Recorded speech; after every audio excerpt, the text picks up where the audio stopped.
Os Estados Unidos têm sido, de muitas maneiras, um país realmente muito letal. Muito mais letal do que qualquer outro país do mundo. Muito mais em sua política externa do que a Rússia, a China, o Irã ou qualquer um dos nossos adversários. Há duas grandes incógnitas aqui. Uma, é claro, é a Ucrânia e a perspectiva de derrota na Ucrânia.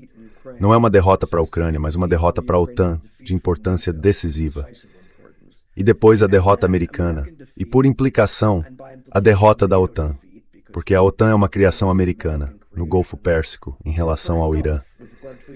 Isso, suspeito, será um golpe para a hegemonia americana, para a OTAN e para o sistema de alianças dos Estados Unidos, do qual eu diria que não seria possível se recuperar.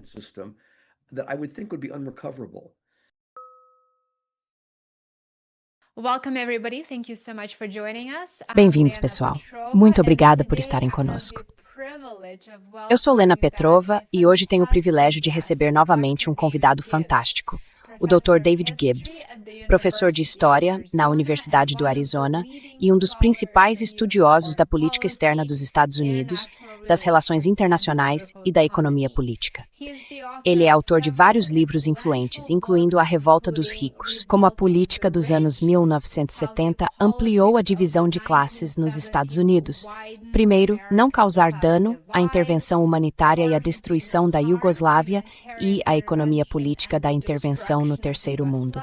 Esses livros certamente estão na minha lista de leituras para este ano. Professor Gibbs, seja bem-vindo de volta. Muito obrigada por reservar um tempo para estar aqui comigo. Obrigado, Dr. Gormeth. Estou muito feliz por ter você aqui e muito animado para entrar no tema que vamos discutir hoje. Há muitos anos você argumenta que os Estados Unidos têm se envolvido, na prática, em guerras, sanções, operações clandestinas e campanhas de mudança de regime do Iraque e da Líbia, à Síria, à Ucrânia e agora, é claro, ao Irã. Isso é uma série de decisões separadas de política externa ou existe uma doutrina estratégica mais profunda que realmente impulsiona o intervencionismo americano?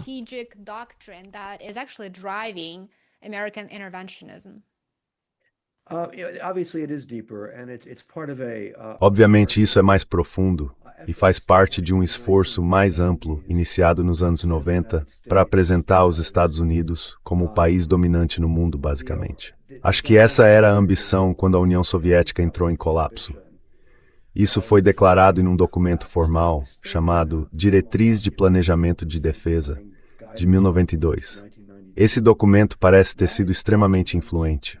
E o que ele propunha era que, diante do colapso soviético, os Estados Unidos tinham uma oportunidade histórica de estabelecer uma dominação unilateral que nenhuma outra potência jamais teve.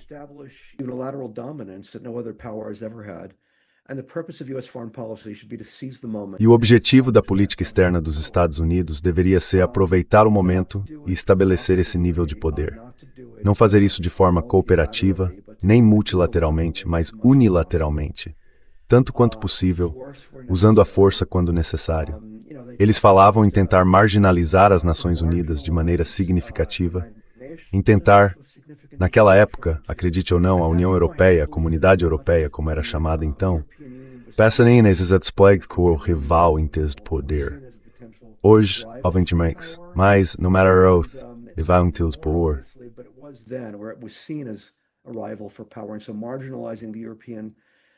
E assim, marginalizar a comunidade europeia, não devo dizer marginalizá-la, mas minimizar seu papel na política externa e mantê-la sob a tutela dos Estados Unidos.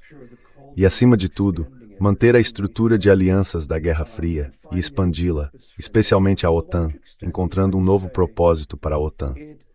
Em grande medida, pode-se dizer que não se queria apenas manter as políticas da Guerra Fria depois que a Guerra Fria acabou, mas também expandir essas políticas para áreas onde os Estados Unidos nunca tinham tido influência, incluindo, é claro, a antiga União Soviética. Então acho que havia uma intenção muito agressiva nisso. Na época isso soava absurdo, mas acho que esse realmente se tornou o modelo dominante. Uma espécie de hegemonia unilateral dos Estados Unidos por meio da força.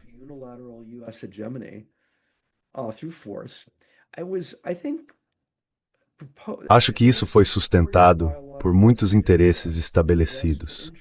Havia interesses estabelecidos que cresceram durante a Guerra Fria, liderados, como todos sabem, é claro, pelo complexo militar industrial de Eisenhower, mas era algo mais amplo do que o complexo militar industrial. Havia toda uma rede de centros de pesquisa, jornalismo de elite, academia de elite. As pessoas esquecem que a academia estava profundamente integrada à Guerra Fria. Lembro que na época, bem no fim da Guerra Fria, quando Gorbachev claramente estava encerrando a Guerra Fria, um acadêmico escreveu um artigo meio humorístico no Washington Post. Isso foi em 1990. O título era Gorbachev arruinou minha carreira.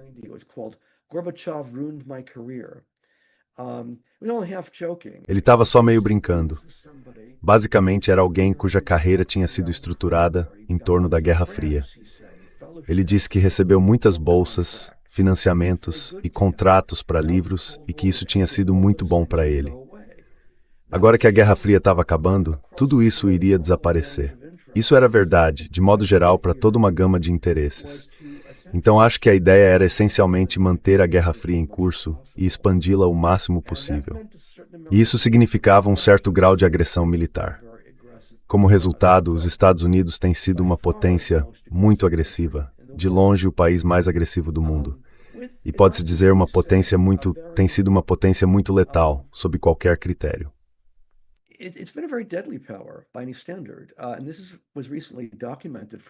E isso foi documentado recentemente, por exemplo, pela revista médica britânica Lancet, que analisou o uso de sanções unilaterais pelos Estados Unidos e por aliados sob sua tutela ao longo de 50 anos. E concluiu que, em média, as sanções lideradas pelos Estados Unidos matam mais de 500 mil pessoas por ano. Em 50 anos, isso dá um total de cerca de 28 milhões de pessoas. É um número extraordinário. E isso ressalta o fato de que os Estados Unidos têm sido de muitas formas um país muito letal, muito mais letal do que qualquer outro país do mundo. E em sua política externa, muito mais letal do que a Rússia, a China, o Irã ou qualquer um dos nossos adversários. Então acho que esse realmente tem sido o modelo. E acho que os Estados Unidos vêm buscando oportunidades para projetar poder onde quer que seja possível. Fazemos isso há décadas. Portanto, a recente guerra no Irã segue esse padrão de longo prazo.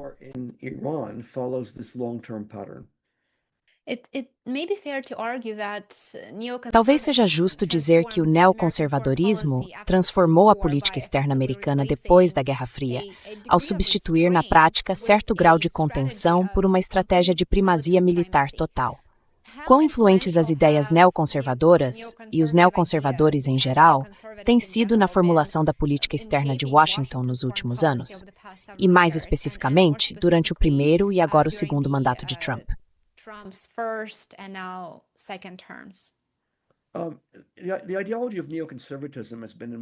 A ideologia do neoconservadorismo foi, na minha visão, decisiva. É uma ideologia que surgiu no fim dos anos 1970, em resposta à derrota dos Estados Unidos no Vietnã, e a sensação de que o país tinha se tornado contido demais como resultado dessa derrota.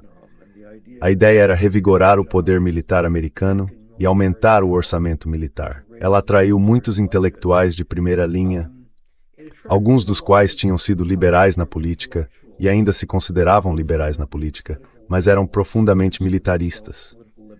E essas pessoas, os neoconservadores, os principais neoconservadores, eram ideológicos no sentido de que realmente acreditavam em ideias e acreditavam nelas fanaticamente, pode-se dizer.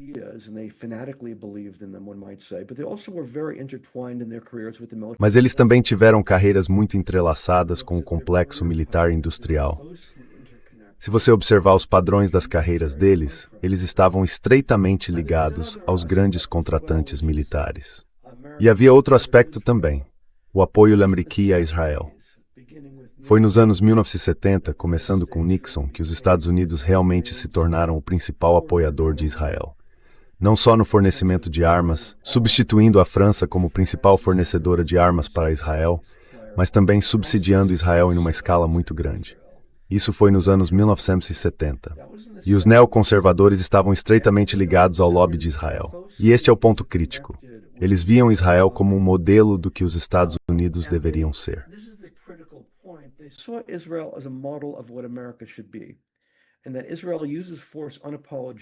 E que Israel usa a força sem pedir desculpas. Usa a força de maneira agressiva. Eles não apenas se defendem, mas atacam seus adversários. Os neoconservadores gostavam disso. Achavam que era assim que os Estados Unidos deveriam agir. Eles nunca pedem desculpas pelo uso da força. E Israel tende a dar menos importância às negociações. Não totalmente. Eles negociaram, mas principalmente como último recurso. Israel prefere usar a força a negociar. E para os neoconservadores, essa era uma ideia muito revigorante. Eles viam Israel como o caminho que a América deveria seguir.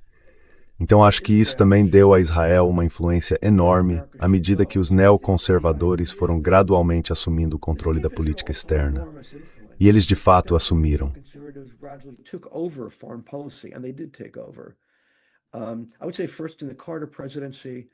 Eu diria que primeiro na presidência Carter, depois na presidência Reagan, e então a influência deles foi crescendo, crescendo, crescendo e crescendo ao longo do tempo. Acho que isso também deu uma enorme influência a Israel, porque toda a ideologia da política externa americana, por meio do neoconservadorismo, passou a reformular os Estados Unidos à imagem de Israel, numa admiração por Israel. Isso deu muita influência a Israel. Então, pode-se dizer que os Estados Unidos e Israel ficaram cada vez mais praticamente unidos pelo quadril, com muito pouca distância entre os dois. E acho que o legado do neoconservadorismo é o uso irrestrito da força militar, muitas vezes em cooperação, em profunda cooperação com o Estado de Israel.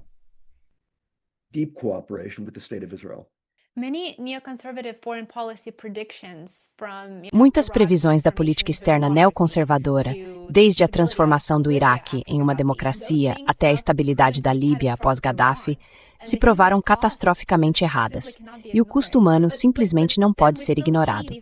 Mas ainda assim, vemos essas ideias sendo, ativamente promovidas, ativamente apoiadas até hoje. E há figuras proeminentes da política externa dos Estados Unidos e também da elite política de Washington que continuam apoiando essas ideias, apesar dos fracassos que acabei de descrever. Porque, por exemplo, pelo que entendo, a Líbia hoje tem mercados de escravos a céu aberto. E isso, é claro, não acontecia durante Gaddafi. A Líbia era um estado africano relativamente próspero. Então, por que essa ideologia continua influente apesar desses fracassos e apesar desses custos humanos trágicos, significativos e horríveis, que milhões de pessoas tiveram de suportar simplesmente como resultado dessas ideias?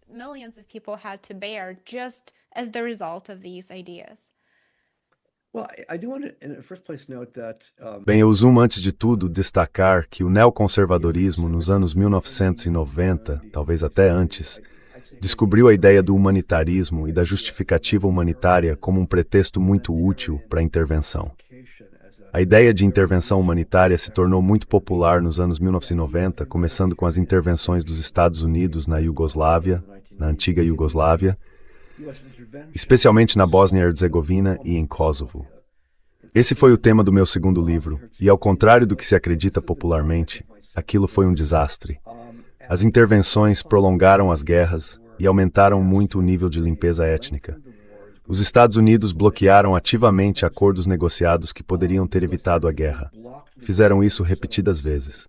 Mas a justificativa era o humanitarismo e um certo fanatismo.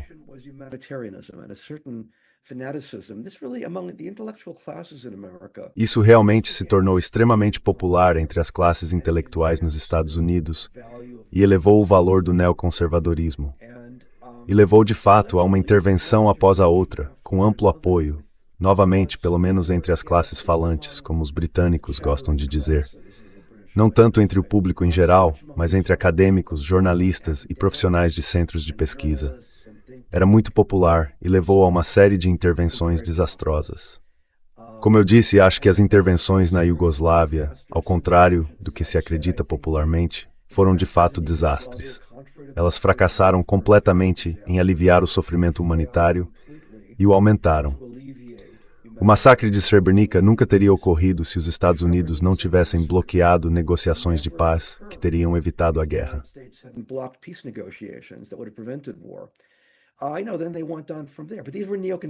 Eu sei, então eles seguiram adiante a partir daí. Mas essas foram intervenções neoconservadoras. Isso foi o neoconservadorismo em ação. Os principais defensores da intervenção na Iugoslávia eram os neoconservadores mais importantes, pessoas como Paul Wolfowitz e Richard Perle. E então eles partiram para outras intervenções. É claro que houve a derrubada de Saddam Hussein, notoriamente em 2003, a derrubada do Talibã em 2001 e a derrubada de Muammar Gaddafi na Líbia em 2011. Todas essas foram guerras defendidas pelos neoconservadores e foram desastres. Tivemos 19 anos de guerra no Afeganistão. Os Estados Unidos saíram e o Talibã voltou imediatamente. Tivemos uma guerra civil desastrosa no Iraque. O país não se tornou um paraíso democrático, como muitos neoconservadores nos asseguraram que se tornaria. Isso matou mais de 500 mil iraquianos.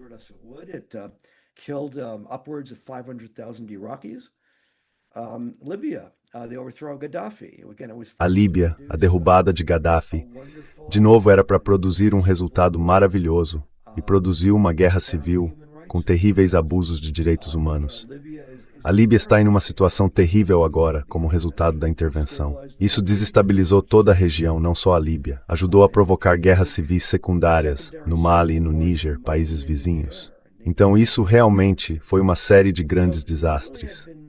E agora, é claro, a guerra na Ucrânia, que eu diria, mais uma vez, foi um projeto neoconservador, está se tornando um desastre. Podemos discutir isso mais tarde. O Irã está claramente levando a uma derrota dos Estados Unidos. Todas essas coisas foram um desastre após o outro. A questão é como os neoconservadores conseguiram se safar disso. E acho que uma das coisas que temos aqui é uma mudança na cultura política americana, em que não houve nenhuma responsabilização.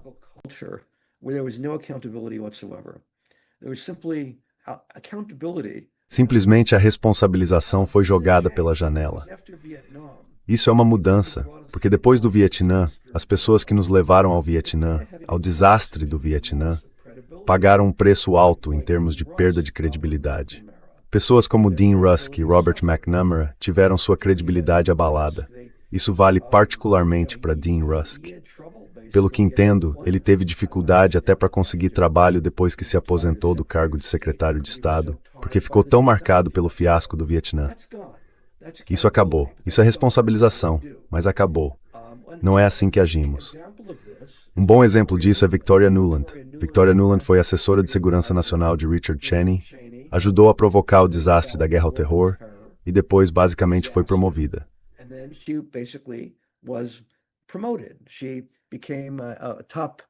Ela se tornou uma das principais protegidas de Hillary Clinton, que a levou para o Departamento de Estado de Obama.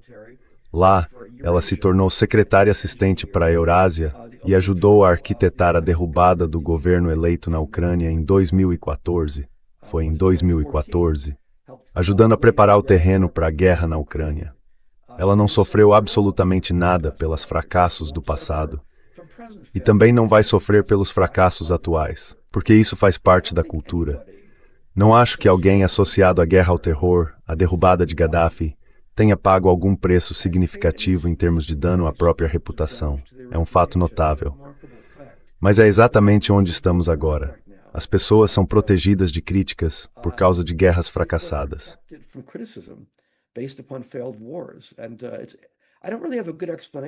E eu realmente não tenho uma boa explicação para isso, mas apenas registro esse fato. Devo acrescentar, é incrível que haja apenas uma pessoa de quem eu consiga me lembrar que realmente fez um pedido de desculpa sincero por seus fracassos na guerra ao terror.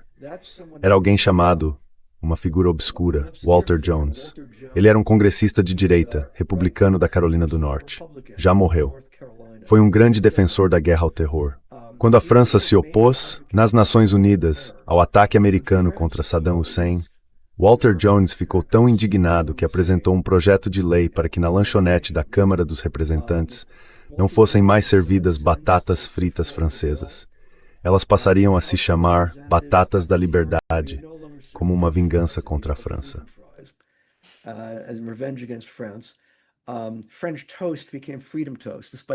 A torrada francesa virou torrada da liberdade, por ato do Congresso. Foi ideia de Walter Jones. E ele foi, com razão, ridicularizado por isso. Era uma ideia absurda, mas mostrava basicamente o quanto ele estava entusiasmado em apoiar a derrubada de Saddam Hussein. Bem, acontece que ele passou a lamentar profundamente as coisas que fez e disse tão publicamente. Ele era um conservador cristão e dizia coisas como que Deus me perdoe por ter apoiado esta guerra.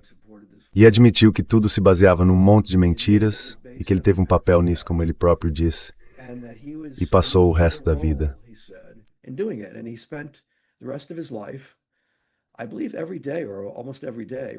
Eu acredito que todos os dias, ou quase todos os dias, ele escrevia cartas longas e detalhadas para as famílias de soldados americanos que foram mortos na guerra ao terror. Ele não fez isso, devo acrescentar, pelos iraquianos ou afegãos que foram mortos, mas pelo menos fez isso pelas famílias americanas que sofreram uma perda. E essa era a forma dele de fazer penitência. Em geral, eu não compartilho das visões religiosas nem políticas de Walter Jones, mas valorizo o fato de que havia uma responsabilização. Ele se sentia responsável pelos seus fracassos. Pelo que eu consigo ver, ele é o único que sentiu alguma necessidade de se desculpar por suas ações. E é onde estamos agora. Não há responsabilização. That's where we're at right now. There's no accountability. Você mencionou que existe esse componente humanitário, que, sabe, temos de promover a democracia ou que precisa ser uma intervenção humanitária. Isso faz parte, de certa forma, da narrativa para tornar tudo mais palatável ao público em geral e vender a guerra? Ou é realmente algo em que certas pessoas podem acreditar que estão fazendo, mas que na prática acaba tendo uma realidade completamente diferente?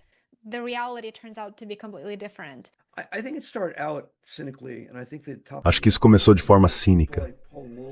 E acho que os principais neoconservadores, especialmente pessoas como Paul Wolfowitz, começaram promovendo essa ideia de que a intervenção militar promove a democracia, que ela protege minorias contra massacres, protege mulheres contra abusos. Mais tarde, até os direitos dos homossexuais entraram nisso. Acho que no início isso era uma manobra cínica, mas com o tempo, os neoconservadores passaram a acreditar na própria propaganda. Essa é a minha interpretação. Então acho que hoje são as duas coisas.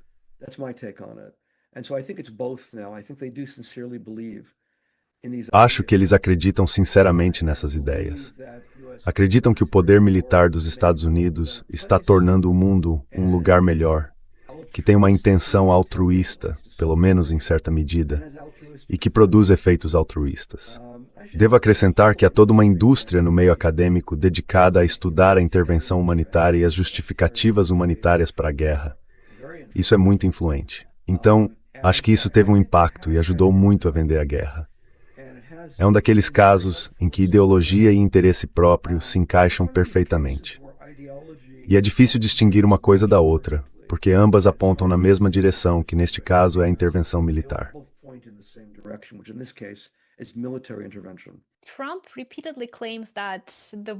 Trump afirma repetidamente que a guerra na Ucrânia não é sua guerra. E claro, ela se tornou sua guerra.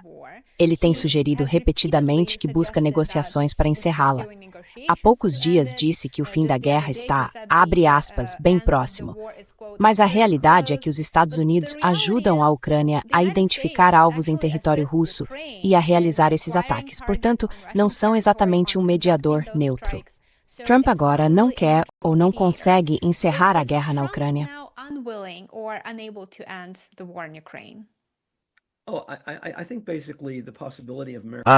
Eu acho que basicamente a possibilidade de mediação americana já passou. Houve uma reunião muito famosa em Anchorage com Putin, e os russos alegam, de forma plausível, que tinham algum tipo de acordo, ainda não sabemos todos os detalhes, com os Estados Unidos. E os Estados Unidos simplesmente voltaram atrás nos termos do acordo. Isso é perfeitamente plausível. Quero dizer, Trump faz isso o tempo todo. Então, presumo que seja muito provável que tenha sido isso que aconteceu. Acho que os russos sentem que foram traídos tantas vezes pela diplomacia que duvido que tentem recorrer à diplomacia de novo. Acho que isso será decidido no campo de batalha. E eu realmente acho isso. Eu acho, sei que muita gente não acredita nisso, que as evidências, para mim, sugerem que eles vão vencer no campo de batalha. Está demorando muito, mas acho que as evidências sugerem que eles vão vencer. Antes de eu entrar nas evidências de que eles vão vencer, Você quer fazer mais alguma pergunta? Ou acrescentar alguma coisa? Ou devo continuar? Or interject anything, or should I keep going? Não, não, por favor, continue. Eu iria ouvir esta políticas aí, por favor, continue. É fascinante. Well, the reason I think Russia will win Bem, is that a razão pela qual acho que a Rússia vai vencer é que, sabe, no fim das contas, as pessoas parecem não perceber que em todas as guerras a verdade é a primeira vítima. E toda guerra é propaganda. E se você lê a imprensa americana ou europeia, o que recebe são relatos vindos da Ucrânia, ou sabe, dos serviços de inteligência de países que apoiam a Ucrânia. Então, naturalmente, eles basicamente depreciam as capacidades da Rússia e, sabe, exaltam as capacidades da Ucrânia. E a alegação é que, sabe, a Rússia está perdendo a guerra, que a economia está implodindo, que Putin está perdendo apoio e assim por diante. E sabe, que as perdas militares russas são impressionantes, muito maiores do que as da Ucrânia. military losses are staggering, much greater than Ukraine's. Some of these things can't be Sabe, algumas dessas coisas não podem ser verificadas. Eu gosto de fatos que eu possa verificar, e algumas dessas coisas eu não consigo verificar. Não posso ir ao campo de batalha e avaliar a situação pessoalmente. Obviamente não posso fazer isso. Não consigo realmente avaliar as alegações sobre quantas pessoas foram mortas, russos versus ucranianos. Mas há coisas que podem ser verificadas. Uma coisa que você pode analisar é quanto a Rússia comprometeu em recursos para esta guerra. Isso dá para verificar. Você pode entrar no site do Instituto SIPRI, em Estocolmo, que de modo geral é considerado por todos a principal fonte, e ver qual porcentagem do PIB russo, da economia deles, está indo para todos os gastos militares em todas as áreas. is going to all military spending in all areas. And the answer is, for 2026, it's E a resposta é, para 2026, são 6,3% do PIB. Para um país em guerra há 4 anos, isso não é muito. Não é tão alto. Isso me indica que a Rússia só começou a explorar o que é capaz de fazer e pode aumentar esse esforço se decidir fazê-lo. E se precisar, é capaz de aumentá-lo significativamente. Quero dizer, se você olha para países que entram em guerra, quando os Estados Unidos estavam no Vietnã e na Coreia, gastavam mais de 6,3% por PIB. Durante a Segunda Guerra Mundial, acho que os gastos americanos passaram de 40% do PIB. É isso que um país faz quando está realmente comprometido com uma guerra. That's what a country does when it's really committed to a war. Russia seems to not be fully. A Rússia parece não estar totalmente. Ela não militarizou de fato a economia e poderia fazer isso se realmente precisasse. Então minha impressão é que a Rússia não está em uma situação desesperadora do ponto de vista econômico. Outra questão é, como Putin está perdendo apoio? Acabei de ler um artigo na The Economist que parte da premissa de que Putin está perdendo apoio. E uma das coisas que eles citaram foi o Centro de Pesquisas Levada, na Rússia, que eles consideram, e acho que de modo geral é considerado, independente e confiável. E disseram que ele mostra que Putin está perdendo apoio. Bem, você pode acessar o site do Centro Levada, que tem versão em inglês, e ver a aprovação pessoal de Putin. Have an English website and look at Putin's personal approval. And he has been losing support. E ele vem perdendo apoio. E no ano passado, em 2025, a aprovação dele, eu acho, era de 87% ou 88%. E agora caiu para 74%. 74%. Certo? Então caiu. Mas sabe, a ideia de que de alguma forma vai haver uma revolta contra Putin e o povo da Rússia vai derrubá-lo, ou que vai haver um golpe ou algo assim, ou que existe uma crise econômica na Rússia que justificaria isso, essas coisas não correspondem aos fatos básicos. E não há nada que sugira que esteja realmente acontecendo.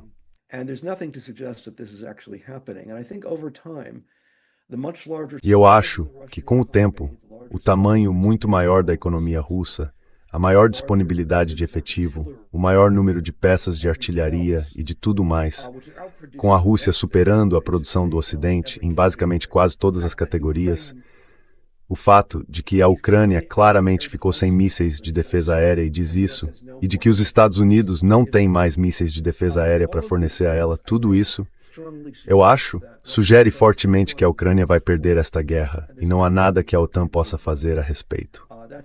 Essa é a minha avaliação. Então, basicamente, eu acho que as pessoas estão apenas adiando o inevitável ao dar mais ajuda à Ucrânia, porque isso só prolonga a guerra e o sofrimento.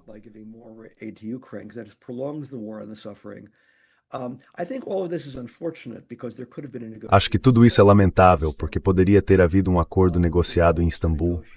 Quase houve um acordo negociado baseado em termos que pareciam plausíveis e que, pelo que entendo, eram extraordinariamente moderados.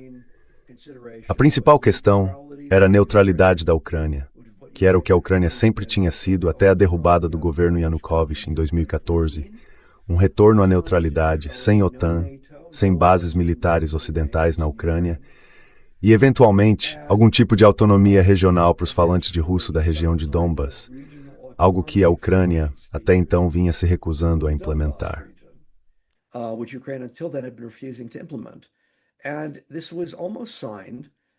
E isso quase foi assinado.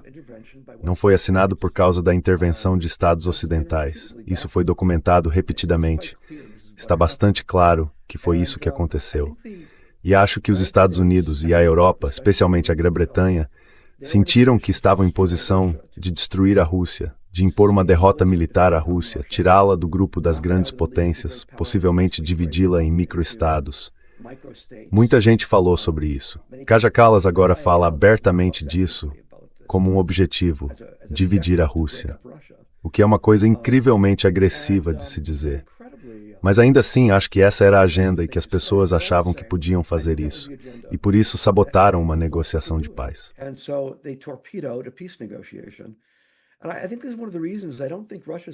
E acho que esta é uma das razões pelas quais não acredito que a Rússia vá levar as negociações de paz tão a sério daqui para frente. Sempre que tentou negociar, não funcionou. Deixe-me dizer, eu não apoio a invasão. Acho que ela viola a Carta da ONU, e por isso condeno a invasão. Mas não tenho a menor dúvida de que, se os Estados Unidos se vissem diante de bases militares estrangeiras no México, estariam absolutamente dispostos a recorrer à força militar em resposta ao que perceberiam como uma ameaça. E com base nisso, ninguém deveria se surpreender que a Rússia tenha invadido, porque é exatamente o que os Estados Unidos teriam feito, se necessário.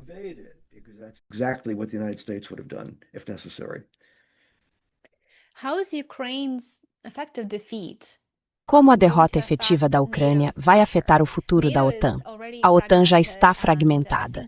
E acho que, durante a última cúpula, a mais recente, houve discussões sobre adiar a próxima cúpula. Provavelmente por tempo suficiente para que Trump já não esteja mais no poder. Então, parece que a guerra na Ucrânia também está fragmentando a OTAN como aliança. Como você vê o futuro da OTAN depois do conflito?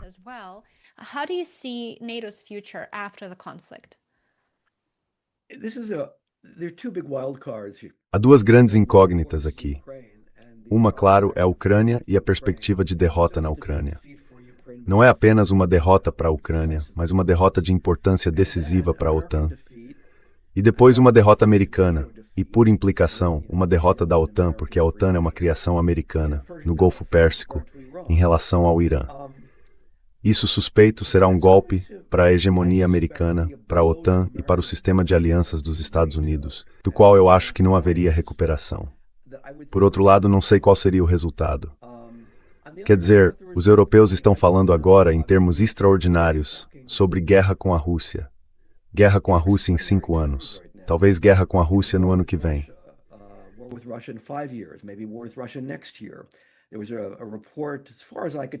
Houve uma notícia, pelo que pude perceber, sem nenhuma evidência que a sustentasse, de que a Rússia pode atacar a Estônia no ano que vem. A Estônia está falando em possivelmente evacuar para a Finlândia. Sabe, esse tipo de conversa é muito perturbador. O fato de você ter Kaja Kallas, na prática ministra das Relações Exteriores da União Europeia, falando em nome de toda a UE, dizendo que um objetivo poderia ser dividir a Rússia em pedaços. Isso é extraordinariamente agressivo. Isso aumenta muito o risco de guerra, inclusive de guerra nuclear. Acho que as pessoas tendem a esquecer o quão perigosa é uma guerra nuclear.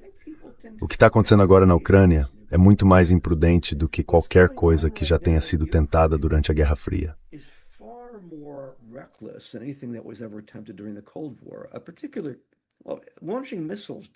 Lançar mísseis profundamente dentro da Rússia contra alvos na Rússia nunca foi algo feito durante a Guerra Fria.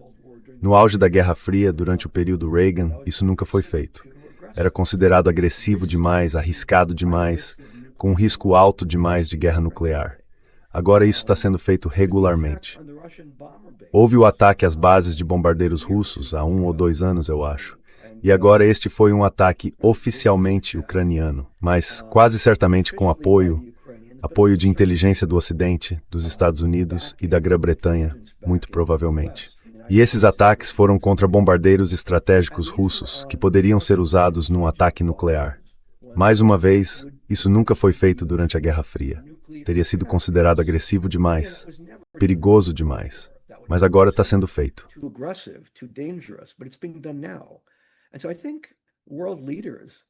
E então eu acho que os líderes mundiais, cada vez mais a Europa, até mais do que os Estados Unidos, estão brincando com fogo nisso. Tanto pelo que dizem, quanto pelo que estão efetivamente fazendo ao permitir ataques da Ucrânia dentro da Rússia. Isso não está ajudando a Ucrânia. Quero dizer, os ataques às refinarias de petróleo russas tiveram como resultado a Rússia usar sua capacidade muito maior de ataque. A Ucrânia está usando, em sua maior parte, apenas drones. Ela não tem mais mísseis balísticos. A Rússia está usando mísseis balísticos, que são muito mais eficazes, para basicamente fechar o porto de Odessa e toda a costa do Mar Negro. Isso está, na prática, transformando a Ucrânia em um país sem saída para o mar.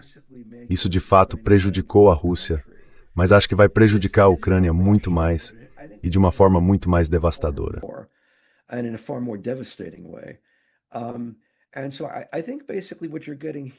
Então, acho que basicamente a questão aqui seria: o que aconteceria se houvesse uma crise em que o exército ucraniano simplesmente começasse a rachar e se desintegrar?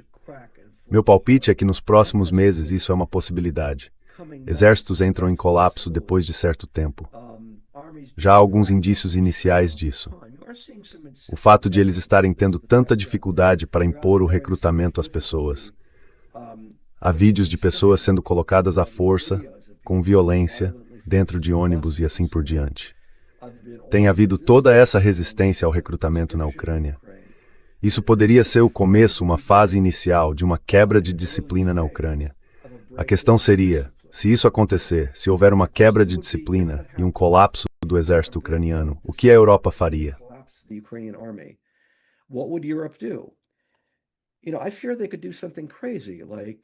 Temo que eles possam fazer alguma loucura, como enviar tropas europeias para a Ucrânia ou estabelecer uma zona de exclusão aérea na Ucrânia e começar a enfrentar ativamente a força aérea russa. Eu nunca teria imaginado que isso fosse possível, porque os exércitos europeus são realmente muito pequenos e não são muito bem treinados. Suspeito que eles não estejam realmente prontos para o combate. Neste momento, não chegam nem perto de ser tão capazes quanto o exército russo. Mas isso não quer dizer que não fariam alguma loucura, porque me parece que há um certo grau de irracionalidade em curso aqui. Acho que, quando surge esse tipo de irracionalidade, inclusive em países como França e Grã-Bretanha, que possuem armas nucleares, isso é extraordinariamente perigoso. Mas acho que podemos estar chegando a esse ponto, e estou bastante preocupado com isso.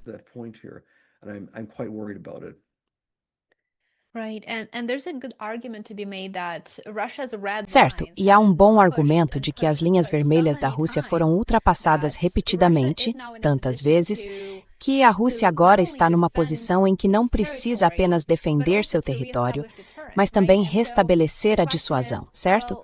Então a questão é: quantas vezes mais a OTAN, ao apoiar a Ucrânia, pode ultrapassar as linhas vermelhas da Rússia antes que ela seja forçada a retaliar de uma maneira como não fez antes?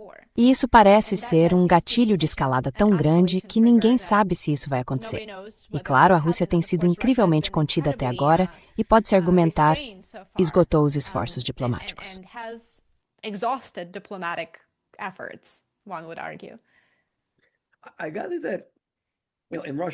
Pelo que entendo, na mídia russa há uma discussão crescente, especialmente por parte de pessoas como, acho que o nome dele é Karaganov, Sergei Karaganov, e agora também de outros, de que a Rússia precisa retaliar contra os europeus, que precisa atacar instalações de produção de drones, precisa atacar, sabe, áreas de apoio à Ucrânia na Polônia e na Romênia, que deveria usar sua força de mísseis russos para esse fim, possivelmente até considerar o uso de armas nucleares táticas. Mais uma vez, isso é extremamente preocupante.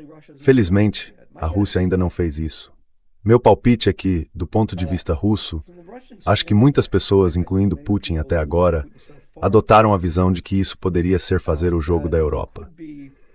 Porque se começarem a atacar bases na Europa, a Europa terá então um pretexto para entrar diretamente na guerra e exigir que os Estados Unidos, sob o artigo 5, também entrem na guerra contra a Rússia.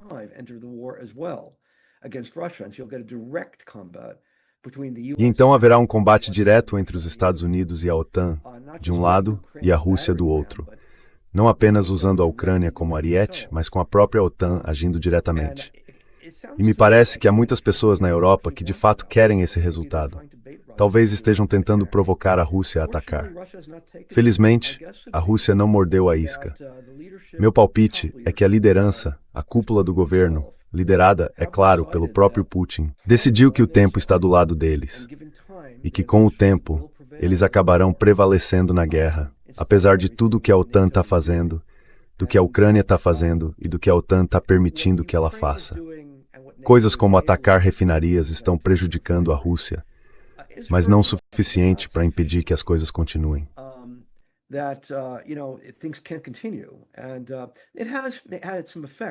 E isso teve algum efeito. Acredito que o Banco Central russo reduziu suas previsões de crescimento de acho que 1% para 0% por causa dos danos ao setor petrolífero. Mas, de novo, não são danos catastróficos. Há danos, mas não danos catastróficos. Então, acho que Putin, seja qual for a sua opinião sobre ele, ética ou moralmente, está sendo extremamente cuidadoso. Ele é um jogador de xadrez muito cauteloso. Suspeito que esteja agindo de forma muito mais racional, em termos de mero cálculo racional, do que seus pares em Berlim, Paris e Londres, para não falar de Washington.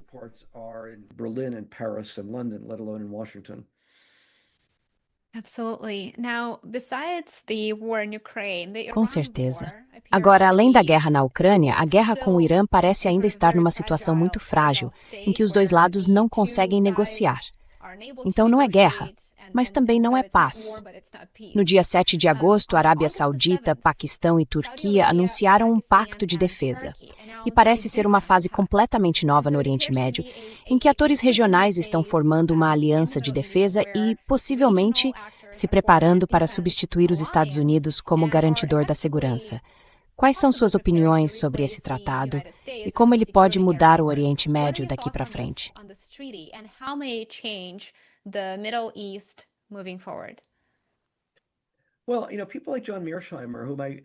Bem, pessoas como John Mearsheimer, por quem tenho grande respeito, defendem a visão de que, se os Estados Unidos recuarem e perderem sua posição hegemônica e a multipolaridade entrar em cena, o mundo não vai se tornar mais pacífico.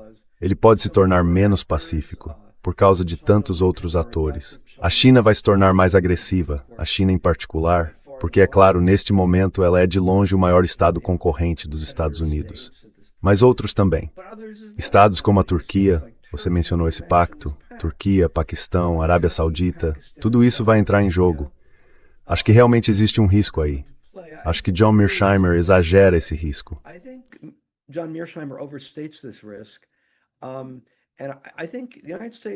E eu acho que os Estados Unidos têm sido, você sabe, a quem defenda que a América, apesar de todos os seus defeitos, agressões, brutalidade e por aí vai, é melhor mantê-la na hegemonia, porque é melhor lidar com o diabo que você conhece do que com o diabo que você não conhece. A América é uma potência de status quo. Nas relações internacionais, potências de status quo tendem a ser menos agressivas do que potências revisionistas. A América já está no topo. É a potência dominante. Então teria menos necessidade de se tornar agressiva. O problema é que isso não é verdade. A América tem sido incrivelmente agressiva. Ela sempre precisa testar os limites, sempre precisa atacar outros países. Apesar de ser a potência dominante, mesmo quando realmente era, nos anos 90, sentia a necessidade de estar constantemente no ataque. constantly be on the attack. And so I think given that, it is a E então, diante disso, acho que acabar com a hegemonia americana é um risco. Mas eu, pessoalmente, vejo com bons olhos a ideia do fim da hegemonia americana, simplesmente porque ela tem sido tão destrutiva. Teve tantos aspectos negativos que precisamos considerar que a alternativa, a multipolaridade, pode muito bem ser mais benigna do que o que temos agora. No caso dessa aliança específica entre três países que você mencionou, Paquistão, Arábia Saudita e Turquia, uma das questões aqui, obviamente, é Israel. E os Estados Unidos estão agindo, na prática, como estados párias. Acho que a Arábia Saudita originalmente via os Estados Unidos como garantidores de sua segurança, mas estamos vendo o contrário. Se você tem bases americanas, você é atacado. É isso que acontece. E os Estados Unidos não conseguem proteger contra esse ataque. And America cannot protect against that attack. The Saudis are learning this. All the GCC states are learning. Os sauditas estão aprendendo isso. Todos os estados do Conselho de Cooperação do Golfo estão aprendendo isso. E na ausência de segurança americana, eles estão procurando alternativas. A Turquia, lembre-se, Israel vem falando da Turquia como uma potencial adversária. E Israel parece estar atacando todo mundo na região, um país após o outro, Irã, Gaza e assim por diante. Então acho que parte disso é defesa. Defesa contra, suponho, possíveis ataques de Israel. E também reflete o fato de que a hegemonia americana está sendo desrespeitada e é vista de forma cada vez mais negativa por muitos de seus principais ex-aliados, como a Arábia Saudita. E a Turquia, é claro, é membro da OTAN.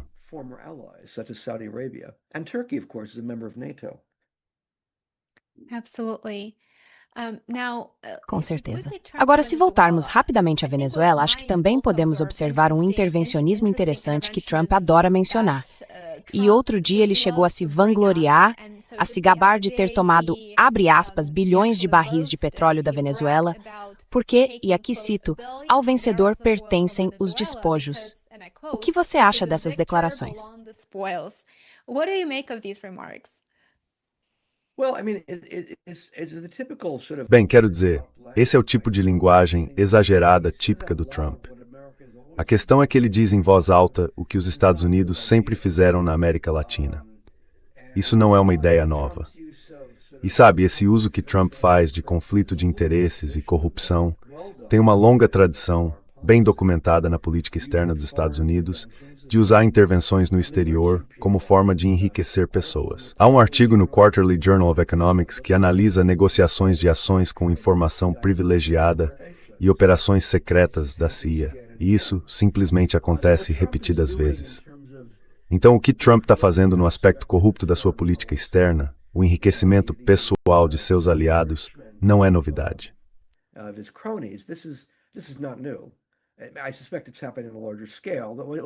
Suspeito que isso esteja acontecendo em uma escala maior, mas a novidade é que ele está fazendo isso de forma tão aberta. Além disso, sabe, o New York Times publicou uma reportagem sobre como a Venezuela está, na prática, agindo como uma espécie de Estado colonial, quase um Estado colonial dos Estados Unidos, dirigido pelo próprio Marco Rubio. E as receitas das exportações de petróleo da Venezuela estão sendo recolhidas pelo Departamento do Tesouro e distribuídas às agências venezuelanas conforme os Estados Unidos acham adequado. É quase como um pai dando mesada aos filhos. Ainda é nominalmente um Estado soberano, mas não é tratado como um Estado soberano.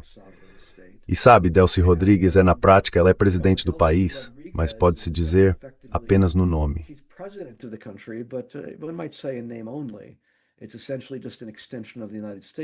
Agora é essencialmente apenas uma extensão dos Estados Unidos. Mas, de novo, isso não é novidade. Os Estados Unidos já fizeram isso antes, geralmente de forma um pouco mais discreta. O que Trump está fazendo é muito indiscreto, mas Trump é uma figura indiscreta. Em certo sentido, você poderia dizer que ele fala em voz alta o que outros dizem em voz baixa. Você poderia dizer que o Departamento de Defesa sempre foi um departamento de guerra. Agora, eles simplesmente o chamam de Departamento de Guerra. Tem um pouco de ceticismo em relação às pessoas que veem Trump como uma figura absolutamente, completamente nova sob o sol. Ele não é tão novo assim. As políticas que eu vejo são, em linhas gerais, coerentes com a política dos Estados Unidos ao longo do tempo, mas expressas com um pouco mais de franqueza e um pouco mais de grosseria. Frankness and a bit more crudity. Very interesting. And as you mentioned, this Muito interessante. E como você mencionou, isso de fato parece ser uma continuação da política externa dos Estados Unidos, independentemente de quem esteja no cargo. Estamos ficando com o petróleo da Venezuela, mas também invadimos o Iraque e até hoje ainda recebemos receitas das vendas de petróleo iraquiano, que são depositadas no Federal Reserve. Então, por que os Estados Unidos ainda têm controle sobre as receitas do petróleo iraquiano? Estamos em 2026 e ocupamos o Iraque.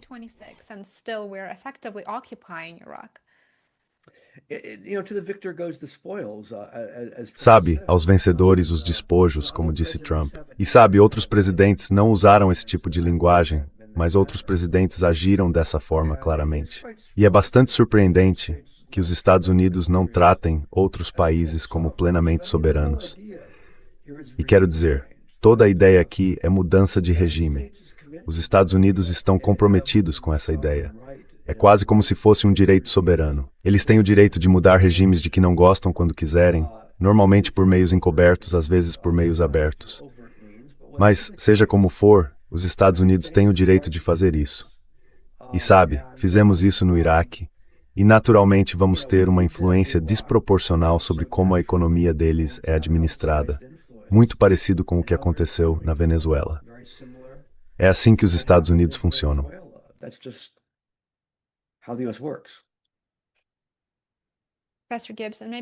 Professor Gibbs, talvez esta seja a última pergunta para o senhor. Como será, na prática, o futuro da política externa dos Estados Unidos se o país puder mais impor sua vontade militar ou economicamente, como fazia nos anos 1990?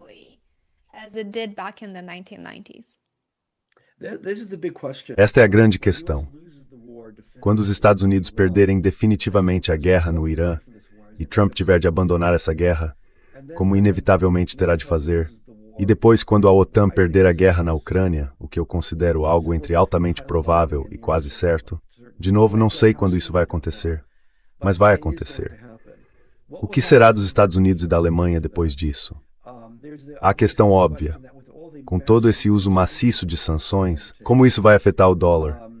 E os países certamente vão se afastar cada vez mais do dólar.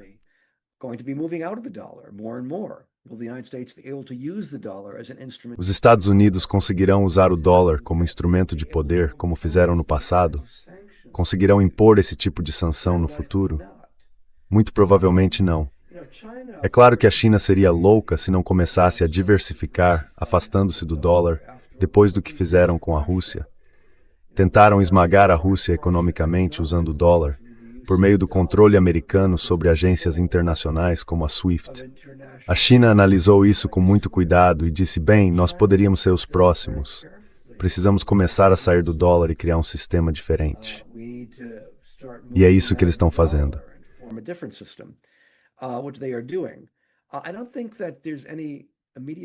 Não acho que haja voreva e perspectiva imediata, pelo que tenho visto, de a China querer internacionalizar sua própria moeda como uma espécie de moeda de reserva global. Mas acho que o que estamos vendo cada vez mais são acordos bilaterais, quase como uma forma de escambo, ou feitos por meio de moedas locais. Só que com o tempo, as pessoas vão usar cada vez menos o dólar, e esse instrumento de poder vai diminuir e depois desaparecer ao longo do tempo. Então, eu vejo isso como o começo do fim da hegemonia dos Estados Unidos. Agora, o que vai substituí-la? Uma grande incógnita é, o que a Europa fará quando perder a guerra na Ucrânia? E será que eles simplesmente vão se sentar e dizer, bem, é isso?